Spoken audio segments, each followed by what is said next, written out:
What happened to Star Trek's Phoenix warp ship after first contact? Zefram Cochrane made history as the first human to achieve warp flight in his man-made ship, the Phoenix. Here's what happened to his iconic starship. Dr. Zefram Cochrane, James Cromwell, became the first human to achieve warp drive with his starship, the Phoenix. But what happened to this history-making ship after the events of Star Trek: First Contact? In First Contact, Captain Jean-Luc Picard, Patrick Stewart, and the crew of the USS Enterprise E travel back in time to stop the Borg from changing human history.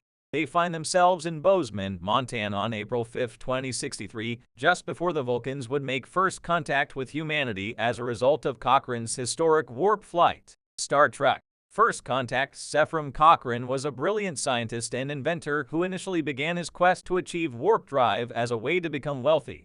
On meeting the crew of the USS Enterprise E, Cochrane was reluctant to accept his role as a historical figure, but eventually came around, after some persuading. Thanks to Commander Will Riker, Jonathan Frakes, and the Enterprise crew, Cochrane's first warp flight was successful, cementing Zefram Cochrane and his Phoenix's place in history. Over time, Cochrane would come to be remembered as someone with a grand vision for the future, despite his initial reasons for constructing the Phoenix.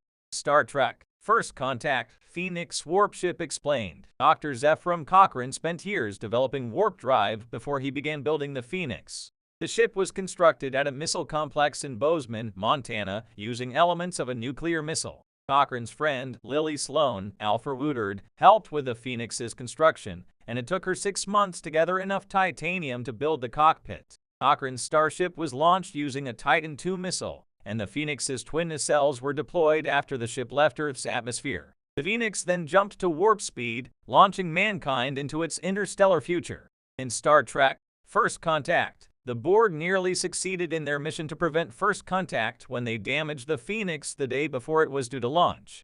With help from the crew of the Enterprise E, Cochrane was able to repair the damage and successfully complete mankind's first warp flight. Commander William Riker, Jonathan Frakes, and LT Commander Geordi LaForge, LeVar Burton, served as Cochrane's crew for this historic flight, but they obfuscated their role in the Phoenix's success. At the end of Star Trek: First Contact, it was Zefram Cochrane who greeted the arriving Vulcans.